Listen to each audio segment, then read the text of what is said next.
नारे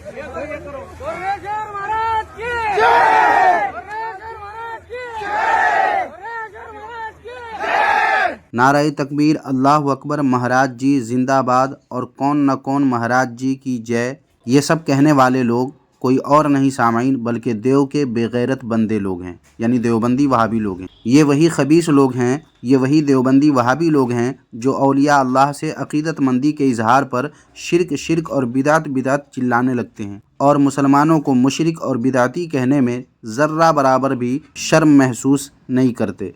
लेकिन इन खबीसों का अपना हाल कैसा बद से बदतर है, अंदाज़ा करें कि कोई पंडित है जिसके आने पर नारे तकबीर अल्लाह अकबर की सदा बुलंद करके फुला महाराज की जय चिल्ला रहे हैं और सारी देवबंदियत, सारे के सारे देवबंदी वहाबी उलमा दम साधे दुम दबाए बिल में घुसे हुए हैं। खासकर वो तमाम घिसे पिटे सड़े गले लंगड़े लूले अंधे बहरे देवबंदी वहाबी जो सोशल मीडिया पर, यूट्यूब, फेसबुक पर हम सुन्नियों के ख़िलाफ़ बकवासात आए दिन करते रहते हैं। वो लोग कहाँ छुपे बैठे हैं? क्यों नहीं अपने घर के इन खुराफात पर अब तक कोई वीडियो इन देवबंदियों वहाबियों ने अपने चैनल से शेयर किया? सामाइन, आइए आज की इस वीडियो में देवबंदियों वहाबियों की शैतानियत का एक नया चेहरा और निहायत मकरूह हकीकत के चंद नमूने मुलाहिज़ा कीजिए। बातिल करद करेंगे हम हैं बरेली वाले। सामाइन, देवबंदी वहाबी लोग हिंदुओं से कितनी गहरी मोहब्बत रखते हैं, इस पर कई एक वीडियोस हमारे इस चैनल पर अपलोडेड हैं। लेकिन परसों वाली इस वीडियो को अगर आपने अभी तक नहीं देखा है तो इस वीडियो को देखकर आप बहुत कुछ समझ सकते हैं। दरअसल देवबंदियत व वहाबियत की एक पहचान मुसलमानों से नफ़रत और कुफ्र और अहले कुफ्र से मोहब्बत भी है, और ये बात मोहताज दलील नहीं। फिर भी किसी को दलील चाहिए तो हमारे चैनल की वीडियोस जब चाहें जिस वक्त चाहें मुलाहिज़ा कर सकते हैं। सामाइन, ये तो आप जानते ही हैं कि देवबंदी वहाबी लोग कमाले बेगैरती से मुसलमानों को बेदलील और ज़बरदस्ती मुशरिक करार देने की कोशिश में लगे रहते हैं और मज़ारात औलिया अल्लाह पर जाने वालों को कब्र पुजवा या कब्र के पुजारी कहने में ये देवबंदी वहाबी लोग आर या खौफ खुदा महसूस नहीं करते और यूं मुसलमानों से बेजा नफ़रत करते हैं। लेकिन जो सचमुच काफिर व मुशरिक हैं उनकी चमचागिरी ये देवबंदी वहाबी लोग कैसे करते हैं, इसकी एक मिसाल इस वीडियो में आप साफ देख सकते हैं।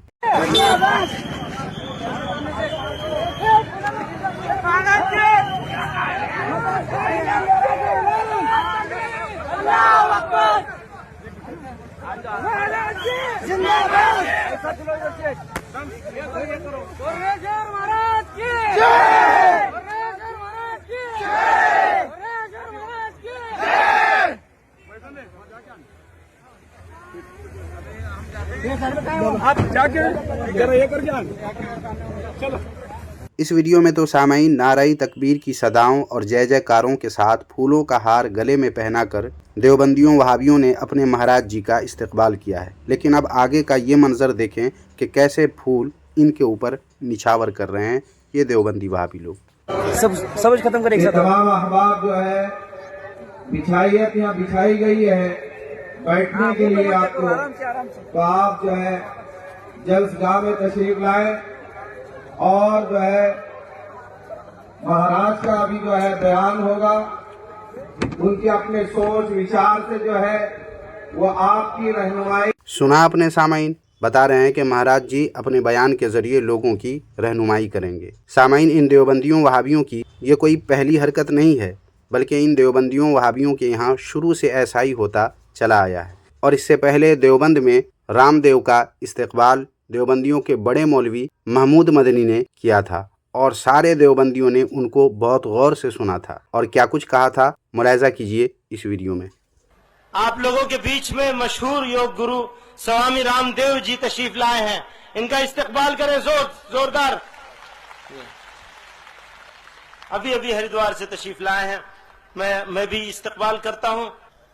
हिंदुस्तान के करोड़ों हिंदुस्तानियों की धड़कन और बड़े बड़े योग गुरु जनाब बाबा रामदेव जी, मैं दरखास्त करूंगा बाबा रामदेव जी से कहा है और आप लोग जरा जोरदार इस्तकबाल कीजिए, तशरीफ लाए।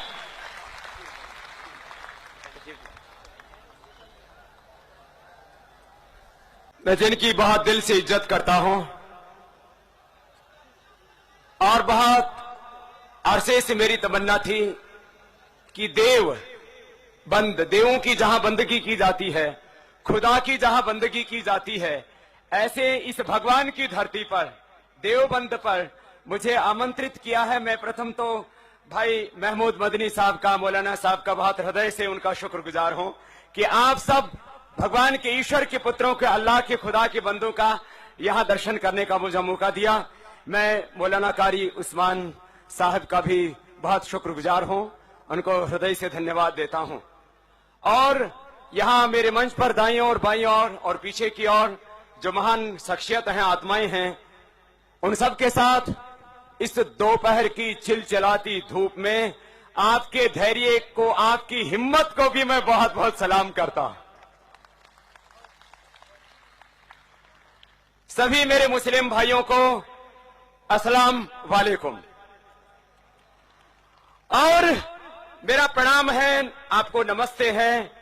और इसलिए कि मैं आपको इस टोपी से ढका हुआ, दो वस्त्रों से ढका हुआ एक मुसलमान नहीं, मैं आपके भीतर उस खुदा के नूर को देखता हूं और इस भारत मां के तकदीर और इसके भविष्य को देखता हूं। आप एक सामान्य इंसान नहीं, भगवान ने आपको एक विशेष शक्ति देकर के, उस अल्लाह ताला ने, उस खुदा ने, भाषाओं में चाहे उसको हमने भगवान कहा, ईश्वर कहा, परमात्मा कहा, अल्लाह कहा, खुदा कहा, हमने इबादत भी अपनी अपनी भाषाओं में चाहे अलग अलग की हो, संस्कृत में, उर्दू में, अरबी में, फारसी में, हमने कहीं मंत्र बोल करके उसकी इबादत की हो, तो कहीं हमने उसको औस बिल्लाही मिनश शैतान बिस्मिल्लाह।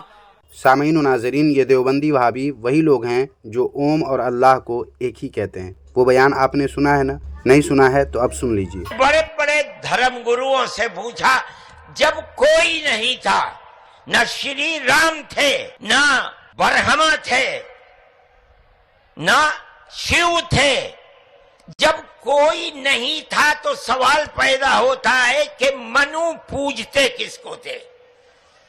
कोई कहता है कि शिव को पूजते थे, लेकिन उनके पास इल्म नहीं है।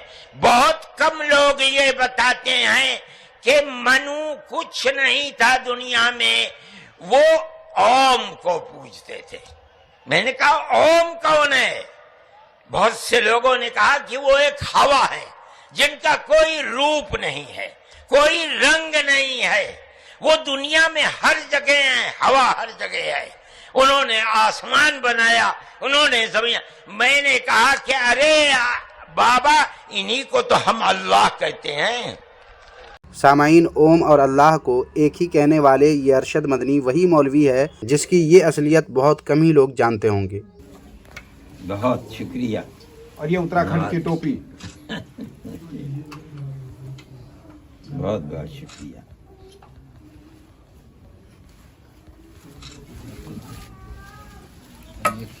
ये कुरान शरीफ है, उसका अनुवाद है और व्याख्या भी है हिंदी जबान के अंदर। ये मैंने कई साल की मेहनत के बाद तैयार की है। अब इसके बारे में सामाईन व नाज़रीन आप क्या कहते हैं, कमेंट बॉक्स में ज़रूर लिखें और वीडियो को लाइक करने के साथ साथ हाइप भी कर दें और अपने दोस्त अहबाब में शेयर करना न भूलें।